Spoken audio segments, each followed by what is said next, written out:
On a développé un tire-réchaud qui a deux fonctions. Chauffer ton lunch, ton eau à l'extérieur de ta tente.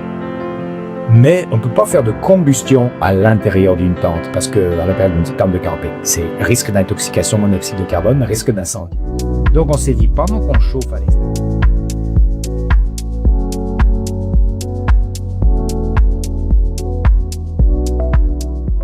bonjour à tous et à toutes et bienvenue à un nouveau épisode de Ingénieurs en apprentissage section ETS. Je me présente, je m'appelle Jonathan Marron, je suis étudiant en premier cycle et je suis aussi membre exécutif de ISF ETS. Aujourd'hui, je suis au panier de Clara Saïgé. Je fais aussi partie de ISF Ingénieurs sans frontières de l'ETS. Donc, ce serait ma première session avec ISF. Donc, nous sommes accompagnés aujourd'hui d'un invité très spécial. Donc, nous sommes avec Philippe Terrier. Nous allons le laisser présenter tout à l'heure. Donc, on va continuer par la suite du programme. Et juste avant de commencer, j'aimerais vous expliquer un peu c'est quoi Ingénieurs sans frontières si jamais vous ne savez pas. Ingénieurs sans frontières PTS a pour but de rassembler des personnes et des idées pour s'attaquer aux causes principales des inégalités et des systèmes systémiques autour de 17 objectifs durables. Donc si jamais une personne qui est intéressée à faire un changement, n'hésitez pas à nous rejoindre. Et sur ce, on va commencer. Donc bonjour Philippe.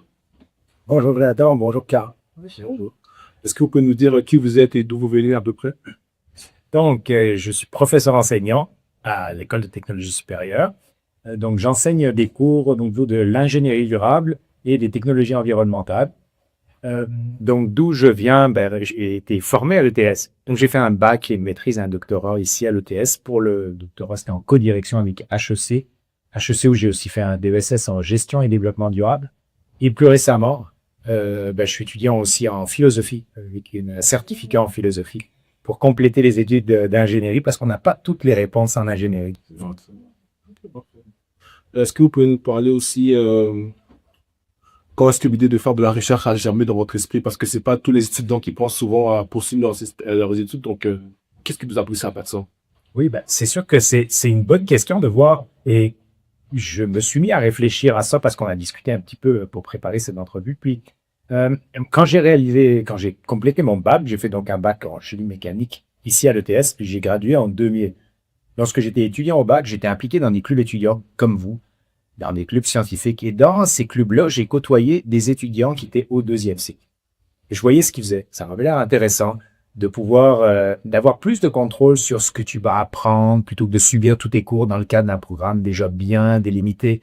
Tu peux creuser des sujets qui t'intéressent beaucoup plus en détail. Donc ça m'a un peu motivé à m'en aller dans cette direction. Et lorsque j'ai terminé mon bac, j'étais chanceux. Il y avait ici à l'école un programme de bourse d'incitation à la poursuite des études au deuxième cycle.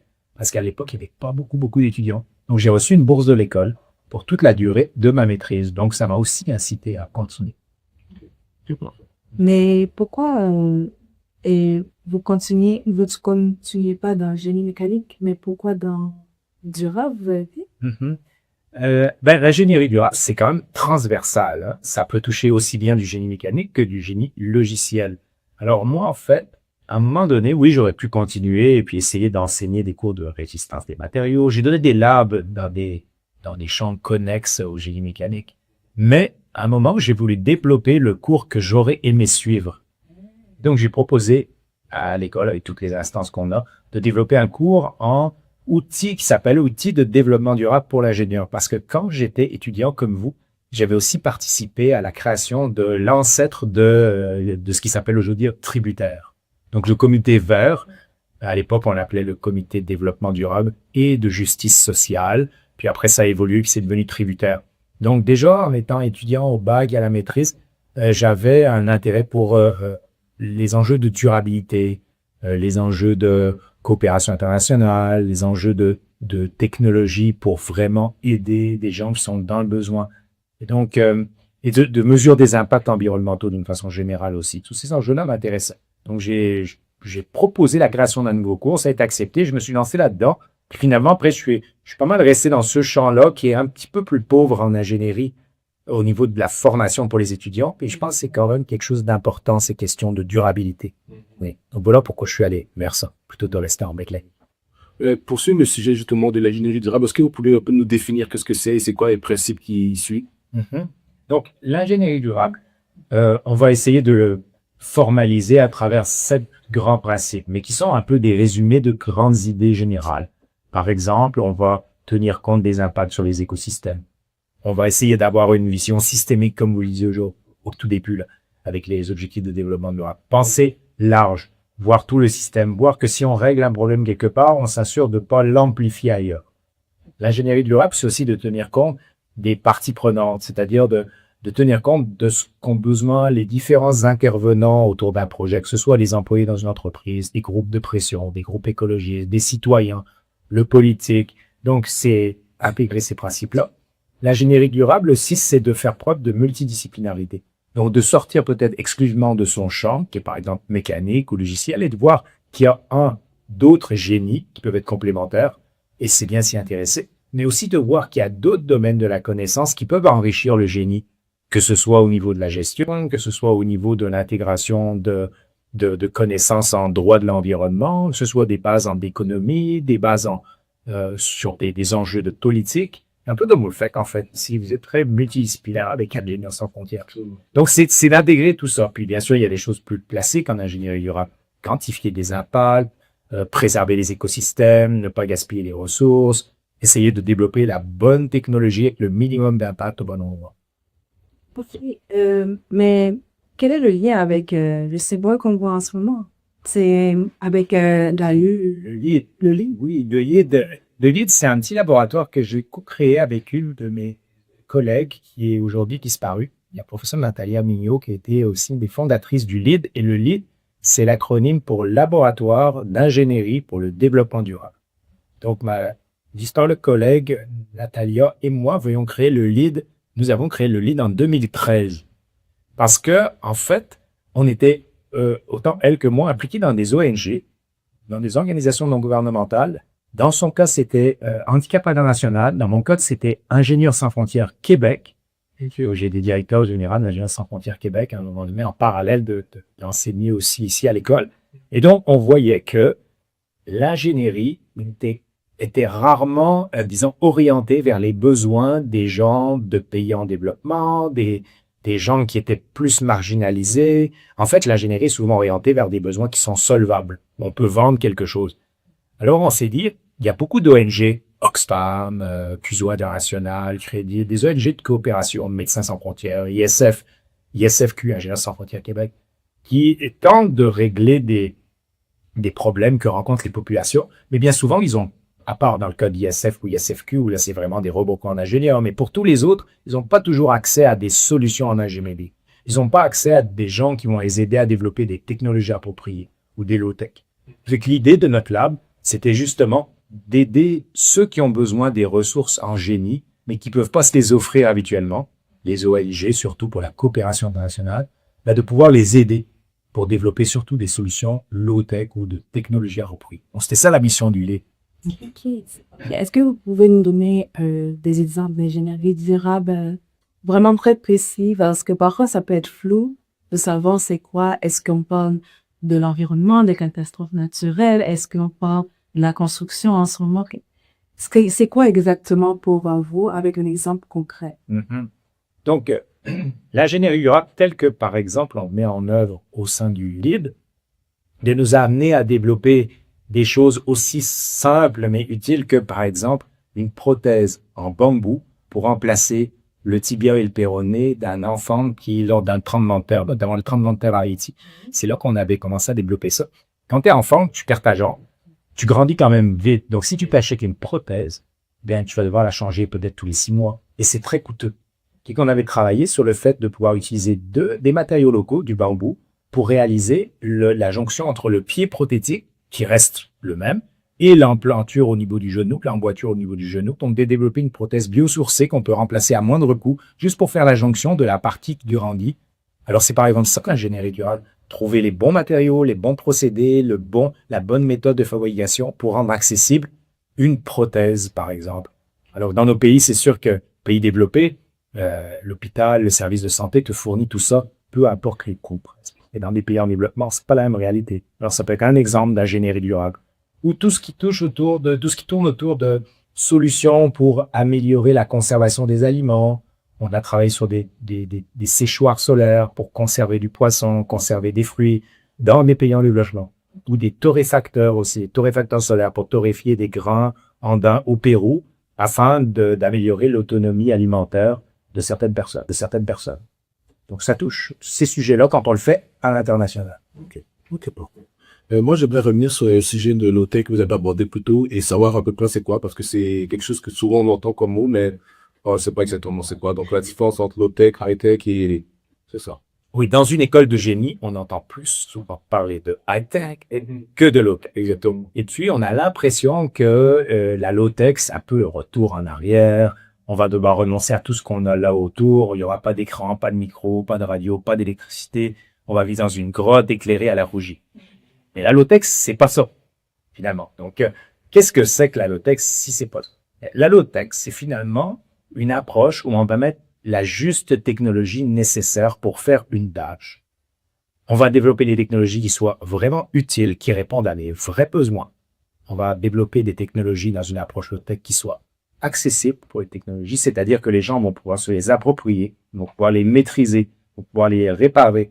Donc, on n'est pas dans une approche où tu as besoin d'une technologie, tu n'as aucune idée comment ça marche. Il y a quelqu'un qui te tient vraiment captif parce que c'est le seul à pouvoir te fournir ce que tu as besoin et toi, là, tu es dépendant, peu importe le prix quasiment.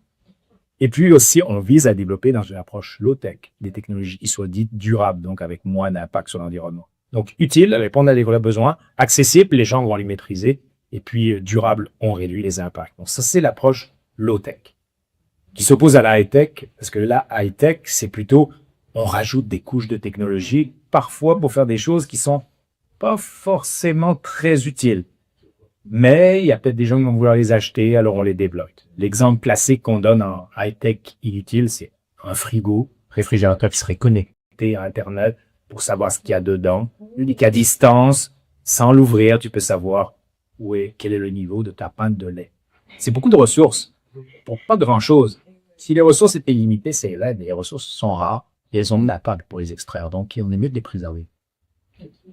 C'est comme les habitats que les gens simplifient, par exemple, pour avoir plus de lumière. Ils utilisent des miroirs. J'ai jamais vu quelque chose comme ça passer. Ou encore, pour conserver leur nourriture, ils utilisent des pierres, des types de pierres pour conserver frais.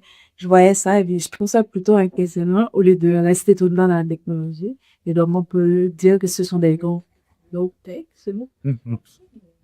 Et dans une société low-tech, on a encore, c'est l'exemple que j'aime donner, c'est qu'on a encore des imageries de l'IRM, de la radiologie, de la résonance magnétique à l'hôpital. Faut pas penser que dans une société low-tech, on peut plus avoir de radio, puis on va nous opérer sans anesthésie.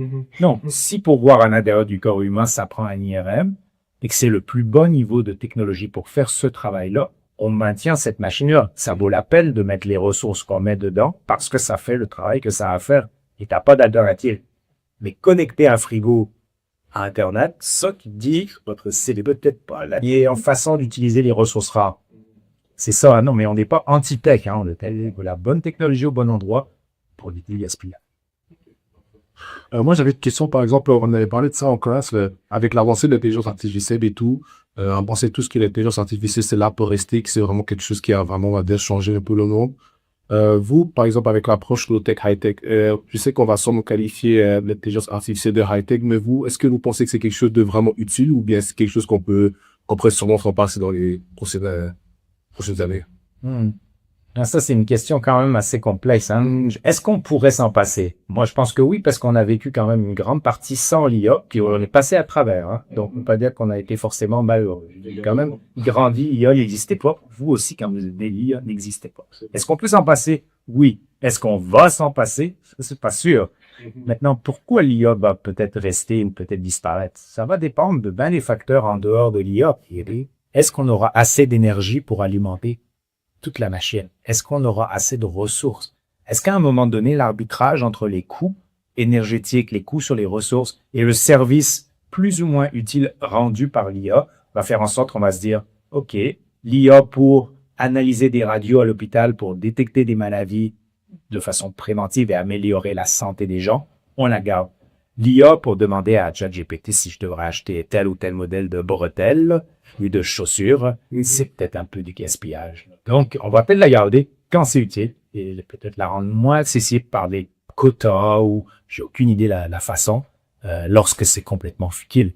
Et on sera peut-être obligé à un moment donné. Donc, est-ce que c'est là pour rester? En fait, l'avenir des ressources et de l'énergie va nous le dire.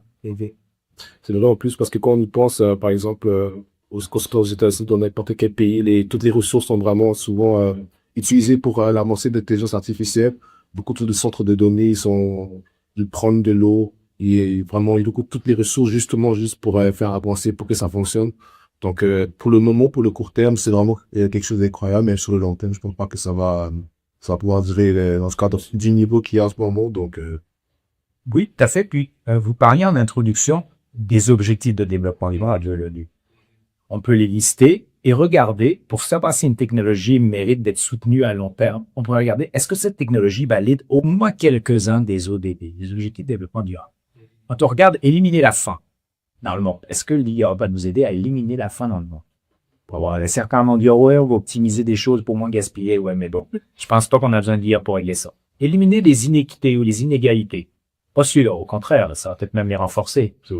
Bon, donner un meilleur accès à l'eau, à un environnement de qualité. Est-ce que l'IA va améliorer la qualité? Non, améliorer les contrôles. Ouais. Ben, ils disent oui, on va prendre des meilleures décisions grâce à l'IA, mais les décisions qu'on a à prendre, je pense pas qu'on ait vraiment besoin de l'IA pour savoir si on devrait sortir du pétrole ou pas, là. Quand on regarde toute la liste des ODD, là, un monde de justice et de paix.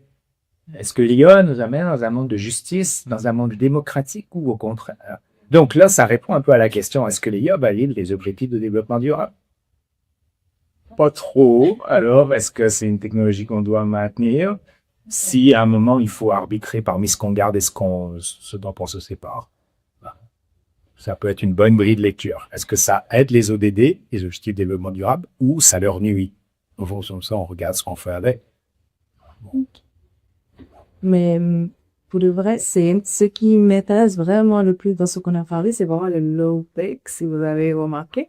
Mais c'est juste pour vous le dire, dans notre société en ce moment, est-ce que vous aurez comme un point de vue d'une technologie qui pourrait aider toutes les maisons, comme par exemple pour diminuer les impacts, diminuer notre technologie qu'on utilise dans les maisons et parce que je trouve que c'est un sujet qu'on devrait de plus en plus parler parce que on voit déjà à l'âge de 4 ans, on utilise déjà des tablettes, on utilise des gros appareils, mais dans une maison en tant que telle, pour réduire l'électricité ou quoi que ce soit, il y a des solutions. Donc, est-ce que vous avez des solutions que vous avez développées avec vos laboratoires, quoi que ce soit que vous avez discuté, qui n'est pas confidentiel évidemment, que vous avez discuté, que vous aimeriez partager avec nous pour allumer la flamme de la recherche parmi nos spectateurs aujourd'hui? Oui. On a développé des solutions, puis c'est pas spécialement dédié à nous à l'intérieur de nos maisons. On s'est plutôt penché sur les besoins des gens qui n'avaient pas de maison. Donc, on travaille, nous, au sein du lab, sur du développement de technologies pour des gens qui sont dans la rue, des gens en situation d'itinérance à Montréal et à travers le Québec. Donc, on a essayé de répondre d'abord à ces besoins-là. Après, pour nous, dans nos maisons, est-ce qu'on a besoin d'une technologie pour réduire nos impacts ou est-ce qu'on doit se questionner à un autre niveau? C'est-à-dire que nos impacts, est-ce qu'ils sont plus conditionnés par notre mode de vie, les comportements qu'on a?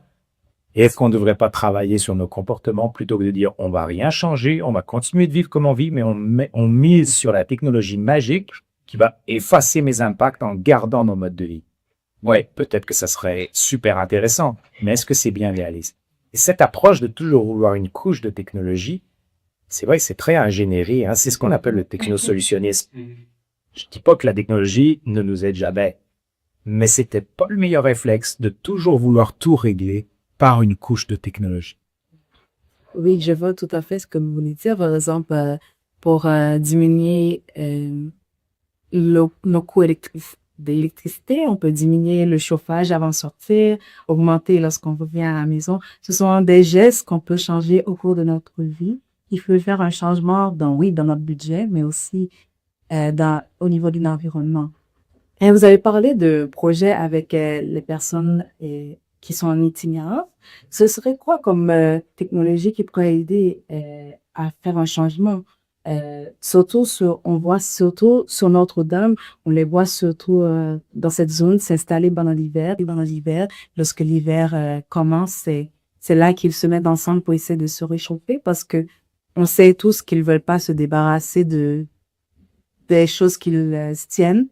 Pour aller dans les centres, c'est difficile. Tout à fait. Donc, je sais pas quelle est la technologie que vous avez pensée. Alors, nous, pour développer la technologie avec une approche low-tech, on s'est donc entouré des gens qui connaissent bien la réalité des personnes en situation d'itinérance. Parce que nous, on a notre point de vue d'ingénieur formé quand même avec un esprit plutôt technosolutionniste high-tech, mais quels sont les vrais besoins des gens sur le terrain? Donc, on s'est tourné vers des organismes qui interviennent auprès de ces gens-là. On leur a dit de quoi les gens en situation d'itinérance ont-ils besoin?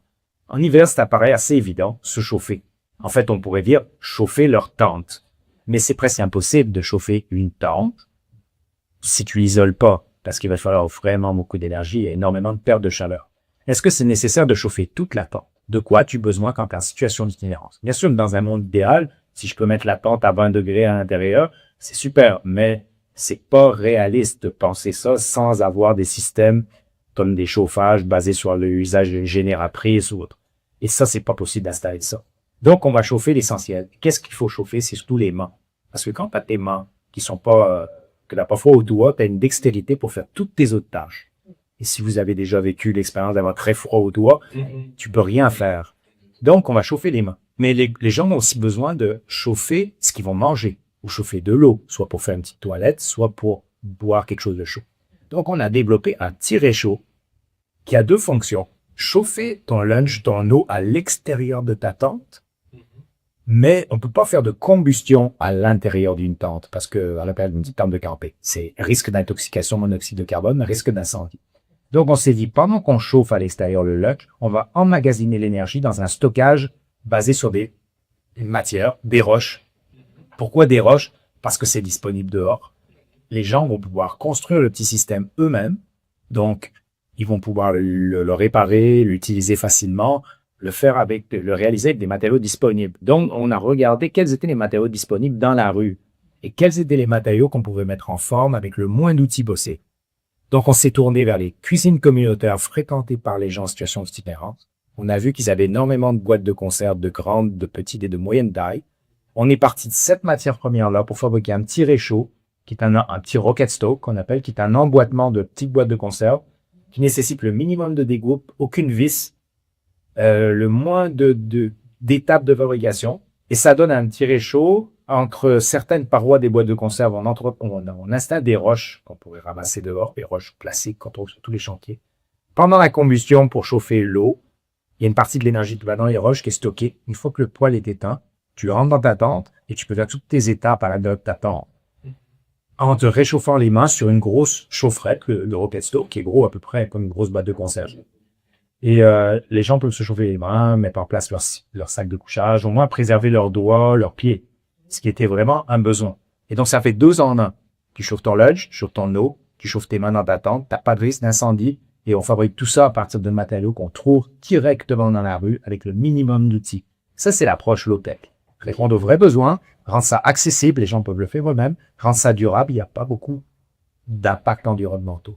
Moins que lorsqu'ils brûlent n'importe quoi qu'ils trouvent dans la rue pour se réchauffer. Un pneu, de l'huile, un plastique, parce que quand tu as vraiment froid, disons que les enjeux environnementaux, ça devient bien secondaire. Après, la question, est-ce que les enjeux environnementaux altèrent ta santé? Si tu t'intoxiques avec les gaz, c'est juste pas super. Donc là, on a réglé d'une pierre plusieurs coups. Donc, c'est un peu ça l'approche low-tech. Est-ce que c'est une technologie que vous avez déjà mise sur le marché pour eux? Ben, sur le marché, c'est un bien grand mot parce que là, le marché, on a développé la technologie et on a fait des formations auprès de personnes qui sont dans les organismes communautaires qui interviennent auprès des personnes en situation d'itinérance. Et on est allé sur des campements, celui de la rue du Boisé-Steinberg principalement, puis on est en contact avec les gens qui interviennent sur le campement de la rue de Notre-Dame. On était là pour la nuit Les Sans-Abris, qui est une nuit dédiée à l'aide aux personnes en situation d'itinérance au centre-ville de Montréal. Et là, on a fait des ateliers, on a fabriqué des petits poêles, on les a distribués. On a dû en distribuer peut-être au jour d'aujourd'hui. On est peut-être rendu avec la collaboration de plein de citoyens qui nous ont aidés, peut-être 150 ont été distribués. Et on a eu du retour, on a discuté parfois avec des gens en situation d'itinérance qui nous ont dit, Ça va vraiment concrètement m'aider. C'est tout simple, mais si vous avez fait l'expérience d'avoir vraiment froid aux doigts, c'est quand même très douloureux. Alors, quand tu as cette petite chose toute simple, là, ben, c'est moins bien que d'être dans une vraie maison, mais ça atténue ta souffrance. Avec très peu de ressources, en attendant de sortir tous ces gens-là de la rue. Est-ce que vous avez ce projet, un truc comme ça que vous avez fait, ou est-ce que vous avez d'autres projets comme ça que vous avez fait dans les dernières années, ou? Bon, oui, on fait toujours des projets au sein du LID, bien souvent en partenariat avec des ONG de coopération internationale, depuis des années, de façon régulière. Mais là, cette année, enfin depuis l'an passé, on s'était dit, mais il y a aussi des besoins quasiment similaires pour des populations marginalisées dans nos pays riches sous notre fenêtre. C'est ici. C'est là qu'on s'est dit, c'est bien beau de développer des solutions pour l'aide internationale, mais est-ce qu'on pourrait aussi en développer ici pour des gens marginalisés? Mais sinon, oui, on travaille encore en ce moment sur un torréfacteur avec une ONG au Pérou, et on travaille aussi sur un séchoir solaire pour la République démocratique du Congo. Ok. En partenariat avec des ONG, Fusion internationale principalement, et Crédit, c'est une organisation de coopération internationale de l'ANODIA. Moi, parce que on découvre beaucoup de projets et avec vous. Et puis, je trouve ça vraiment intéressant de parler des génétiques durables. On a vu déjà d'un premier exemple que vous avez donné avec le bambou, avec la prothèse en lait de bambou. On voit déjà le mécanique, les génies mécaniques là-dedans. Donc, c'est vraiment de belles éléments. Moi, j'aimerais approcher le fait, pourquoi en classe, vous avez parlé du fait que souvent, avec les ressources qui deviennent de plus en plus petites, vous avez dit que ça se peut que les compagnies vont un peu plus sur l'ingénierie durable. L'exemple que je me rappelle à peu près, c'était l'automobile. Une automobile, à la place de que le concessionnaire te la donne et te dit t'es pour toi, à chaque année, tu viens le voir, c'est pour s'en occupe, puis s'assure qu'elle dure le plus longtemps possible. Pour parler de ça, j'aimerais vous savoir pourquoi, à votre avis, l'ingénierie durable, c'est pas plus mondialisé, que c'est pas quelque chose, une approche que les gens font de plus en plus, malgré le fait que les ressources, on sait déjà qu'elles sont plus diminuées, mais c'est pas une approche qui est vraiment répandue dans le monde entier. Oui, l'exemple auquel il faut dire référence, c'était une des stratégies d'économie circulaire qui s'appelait l'économie de la fonctionnalité. Une entreprise va décider de ne pas vendre son produit, mais de vendre le service qui découle de son produit, tout en restant propriétaire du produit. Comme ça lui permet de le garder en fin de vie, de le reconditionner, de le remettre en service sans avoir à en refabriquer un. Quand on est en approche d'économie de la fonctionnalité, qui est une des stratégies de l'économie circulaire, c'est sûr qu'on conçoit le produit différemment. Si tu restes propriétaire de ton produit, tu le bâtis durable. Parce que tu restes propriétaire, tu as envie qu'il dure longtemps. Si ton produit, tu le vends à quelqu'un, ton objectif, c'est qu'il t'en rachète un autre. Donc, si tu le fais trop durable, dans le temps, il t'en rachètera pas d'autre. On voit donc arriver l'idée de l'obsolescence programmée. Tu vends une photocopieuse, une imprimante, un équipement, tu t'assures qu'il tombe en panne après 5 ans, et là, la personne t'en rachète un. Mais si tu en restes propriétaire, ça change de paradis. Donc ça faisait un peu référence à l'exemple que vous donniez, où on pourrait imaginer des constructeurs automobiles qui te donnent accès à toute leur flotte et te disent, en fonction de ton besoin, là, si tu déménages, tu as le grand modèle pour transporter tes boîtes. Si tu pars en vacances avec ta famille, tu as la version caravane. Mais si tu vas au travail tous les jours en voiture, tu as le petit modèle. Donc, tu as comme un abonnement et tu prends le modèle approprié à tes besoins au lieu d'acheter le véhicule adapté à ton usage d'une fin de semaine ou deux dans l'année. C'est-à-dire que tu achètes un grand caravane parce que une fois ou deux par année, tu pars en vacances avec ta famille. Le reste du temps, tu es juste pénalisé par le Bourbic. Donc, ça peut être une occasion pour les entreprises de se trouver des nouveaux marchés. Ça peut être une occasion aussi de diminuer la quantité de ressources. Et pourquoi c'est pas plus généralisé? Et nous avons votre question. Et de tout. Alors oui, on se dit, nous, ici, et vous en êtes conscient, on en a parlé dans le cours, les ressources sont plus rares. Mais est-ce que tout le monde est bien conscient que les ressources sont plus rares? Il y a quand même pas mal de monde qui pense que on n'arrivera pas au bout, là. Puis qu'il y en a, donc il n'y a pas besoin de préserver les ressources. Après, nous, on peut se dire, oui, il y a un problème climatique. Est-ce que tous les leaders mondiaux, qui sont à la tête de tous les pays, pensent qu'il y a un problème de changement climatique et que c'est important de le régler? Non, hein? Alors, pourquoi ça se généralise pas plus, les bonnes pratiques de développement durable, d'ingénierie durable? Ben, c'est parce que il y a des gens qui n'ont pas d'intérêt à ce que ça se fasse. Ils sont bien contents du système tel qu'il est, quitte à ce qu'il y ait des dégâts C'est pas eux qui paieront les frais des bigos et d'autres, les plus vulnérables dans le monde. Il y a aussi le fait que tout le monde ne connaît pas tous les enjeux. On est à l'université ici, on est un pourcentage restreint de la population à accéder à des études universitaires. Beaucoup de gens ne sont pas forcément au courant, ils ont d'autres urgences à gérer dans leur journée. Il y a aussi qu'en ingénierie, par exemple, c'est quand même un milieu qui est relativement conservateur, dans le sens que c'est long de modifier les choses. Il y a des normes, il y a des pratiques, on ne peut pas changer ça du jour au lendemain. Il faut que la pression devienne importante pour qu'on évolue. Alors tout ça conjugué, conservatisme du milieu, des gens qui veulent pas vraiment changer, des gens qui aiment le confort d'aujourd'hui en se disant, moi, protéger l'environnement, oui, mais sans renoncer à mon confort. Parfois, c'est pas compatible. Alors, je préfère garder mon confort, certainement. Tant pis pour les questions environnementales. Moi, je suis dans un pays riche.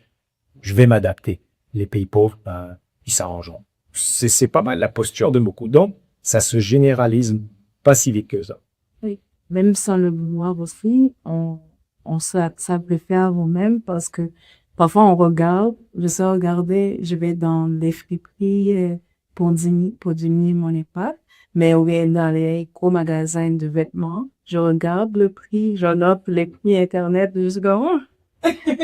Donc ouais, c'est pour ça dans ces moments-là, il faut essayer de voir si on ne trouve pas ce même produit en friperie. Parfois les gens ont déjà acheté et ce serait un des conseils que on aimerait donner aux gens, une bonne habitude de vie aussi pour diminuer nos impacts. Donc vous avez beaucoup parlé de comment le génie durable c'était quelque chose que vous voulez faire, mais depuis quand vous avez pensé à le faire? Après génie mécanique, mais est-ce que c'était avant génie mécanique? Pourquoi vous êtes plutôt entré en génie mécanique plutôt d'aller dans, je sais pas quel programme qui existait. C'est comme, il y avait moins de programmes à l'époque. Aujourd'hui, en vous appréciez l'ES, vous avez gagné rien. C'est lié au programme fait, ils en avaient tout, non, mais oui. Quand moi j'ai commencé les études en génie, ce qui est différent, programmes de génie qui étaient connus, il y avait construction, électrique, mécanique, et puis génie des systèmes qui s'appelait GPA. C'était pas mal ça. Donc après, par affinité, c'était plus les machines, fabriquer des choses. Le mécanique, ça paraissait plus proche de tout ce qui était fabrication de machines traditionnelles.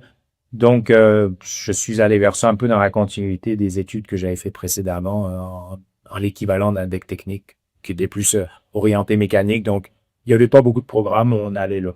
Après, pourquoi l'ingénierie durable? C'est parce que pendant mes études, j'étais quand même assez déjà au courant de certains problèmes liés au climat. J'étais impliqué dans des groupes à l'extérieur de l'école, des groupes plus environnementalistes. Donc, c'était plus des sujets qui me rejoignaient. Puis, je voyais pas comment on pouvait faire un pont entre ce que j'apprenais en génie mécanique et ce dont je discutais au sein de groupes de la société civile, de groupes écologistes, comme Equitel, par exemple, où on parlait de transition écologique, de besoin de rendre des produits plus durables, avec moins d'impact, plus réparables. Ce qu'on apprenait dans les cours, c'était pas vraiment, on n'en parlait pas. Moi, quand j'ai fait mon bac en génie, le mot développement durable, j'ai jamais entendu de la part d'aucun de mes professeurs. C'était pas, on n'en parlait pas. C'est pas que les gens à l'époque étaient pas compétents, mais c'était juste pas un sujet d'actualité et on remonte pas si vieux. J'ai gradué en 2000. C'est pas hier, mais c'est quand même pas non plus si lointain. Alors, avec un groupe étudiant, on avait créé déjà l'ancêtre de tributaire, comme je vous le disais, pour amener les sujets sur le campus. On voulait que les étudiants en génie, déjà, soient au courant un peu de ces enjeux de développement durable, parce que personne ne connaissait ça. Dans l'école, il n'y avait pas de bureau du développement durable, il n'y avait pas de comité de développement durable, il n'y avait rien de développement durable. On a été les premiers, avec notre groupe étudiant, à amener le développement durable sur le campus ici. On a fait des initiatives pour éliminer les beurres, des verres à café jetables, des choses réutilisables. Et introduire, c'est nos deux premiers mandats, nos deux premiers combats, introduire le café équitable à la cafétéria. À l'époque, le café était inéquitable. Puis plein de gens ne savaient même pas ce que c'était que le café équitable. Aujourd'hui, le café équitable, c'est connu. On veut de la justice sociale. On veut que les gens soient payés à un prix correct. On ne veut pas maintenir les gens en situation d'esclavage. On se disait, ça n'a pas de sens là. Le café, on peut même payer 5 cents de plus pour avoir quelque chose d'équitable. Donc, ça a été nos premiers combats. Introduire le café équitable, éliminer les tasses jetables. On est parti de loin. Mais après, on s'est dit, moi, je me disais, c'est pas suffisant. Oui, il y a sur le campus, mais si on n'éduque pas, si on forme pas à ces enjeux-là à travers les outils, l'ingénierie durable qui existe, on changera pas les façons de faire du génie. Donc, c'est là que m'est venue l'idée plus de développer un cours que j'aurais aimé suivre à l'époque où j'ai regroupé plein de connaissances, puis j'en ai exploré, puis j'en ai suivi des formations pour agglomérer des connaissances, les apprêter à la sauce génie. Ça va être un cours pour les ingénieurs qui veulent essayer de changer un peu leur pratique. On peut pas tout mettre en application, mais c'est bien d'être au courant de ce qu'on peut faire. Le jour où l'opportunité se présente, on sait quoi faire. C'est un peu ça l'idée. Moi, j'avais une question un peu plus pour les personnes, genre, on va dire, générales, pas seulement dans l'ingénierie. Par exemple, une personne de le voisin juste à côté. Comment quelqu'un qui n'est pas forcément impliqué dans l'ingénierie pourrait participer justement au durable? Ben, c'est sûr qu'il y a plein d'approches. J'en ai participé. Et puis, c'est loin d'être restreint au champ du génie. Même des moments, on cherche plus les liens entre génie et durabilité qu'entre bien d'autres choses. Mais en règle générale, quand tu adoptes des pratiques de ne pas surconsommer, à part citoyen, de bien gérer tes ressources, à défaut d'interdire des choses ou de dire de ne pas toujours, mais plutôt de bien faire certaines choses. Consommer ce qui est le nécessaire requis, ne pas toujours courir après le dernier objet gadget qui va finir on ne sait pas trop où, parce qu'il n'est pas vraiment durable, d'acheter moins mais de meilleure qualité, d'acheter des choses avec des critères qui sont pas que le coût le plus bas à court terme. Et de dire, ben, cet objet, oui, il y a un surcoût initial, et peu importe, hein, je t'achète un objet, n'importe lequel, mais je vais pouvoir le réparer. Mais il est interopérable, il restera pas sous l'emprise d'un système, mettons, informatique, puis je vais être coincé si je peux pas faire la mise à jour, c'est la fin de la vie de cet objet. Je vais pouvoir réinstaller un système d'exploitation et le continuer sous une autre vie, par exemple. Donc, d'avoir des objets qui ont cette flexibilité, d'avoir des objets qui soient pas fabriqués n'importe où dans le monde, dans n'importe quelle condition. Pour monsieur, madame, tout le monde, au quotidien, tu vois, entre deux objets, parfois, c'est pas parce qu'il est fabriqué dans un pays où les gens sont exploités que tu payes forcément toujours moins cher. Parfois, tu as des objets qui sont faits localement, dans des bonnes conditions de travail, puis qui sont concurrentiels dans le domaine de l'habillement. Bien sûr, il faut comparer des choses de qualité équivalente.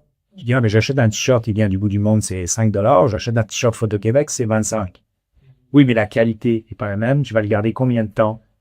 C'est ça aussi, plutôt que de la mode éphémère, par exemple. Donc, pour monsieur, même tout le monde au quotidien, les choix de consommation. Les choix de consommation aussi au niveau de l'alimentation. Sans devenir, parce que tout le monde ne peut pas le faire, vegan, végétarien, tout le monde ne peut pas le faire, mais est-ce que tu peux réduire ta consommation, par exemple, de viande rouge à X fois par semaine, ben, diminuer à X moins 3 par semaine. Le mode de transport pour aller au travail. Si tu peux y aller en transport en commun, pour certains, c'est un effort, ils ne sont pas habitués, ils ont le confort de leur auto. Est-ce que tu peux opter pour de la mobilité active, pour de la mobilité collective, transport en commun ou active vélo, ou faire du covoiturage? Il y a plein de choses. Est-ce que tu peux baisser ton thermostat chez toi de 1 degré? Est-ce que tu peux laver à l'eau froide? Est-ce que tu peux acheter plus de choses en vrac? Est-ce que tu vas faire ton compost correctement? Ton recyclage? Vas-tu miser sur l'élimination des emballages avant pour essayer d'avoir le moins d'emballages possible? Il y a tellement de choses qu'on veut faire. Et là, c'est le temps là, de l'inscription, par exemple, au panier de légumes bio produits au Québec. Agriculture soutenue par la communauté. C'est la période ici en ce moment, mars, avril, on s'inscrit avec des fermes partenaires du Québec. On a des légumes bio produits au Québec, livrés dans des points de chute à Montréal, bien moins cher que d'aller acheter des légumes bio qui viendraient de Californie dans un supermarché. Oui. On soutient les agriculteurs d'ici, ils ont des bonnes pratiques, on soutient l'économie locale, il y a moins de transport, on connecte avec des gens, on mange des choses de saison, meilleures pour notre santé, meilleures pour l'environnement. Il y en a plein des pratiques. L'alimentation, le transport, l'habillement, l'énergie, la consommation. Il y a tellement de choses qu'on peut faire qui sont pas des révolutions quand elles sont prises unitairement. Mais le cumul de tout ça, ça fait une différence.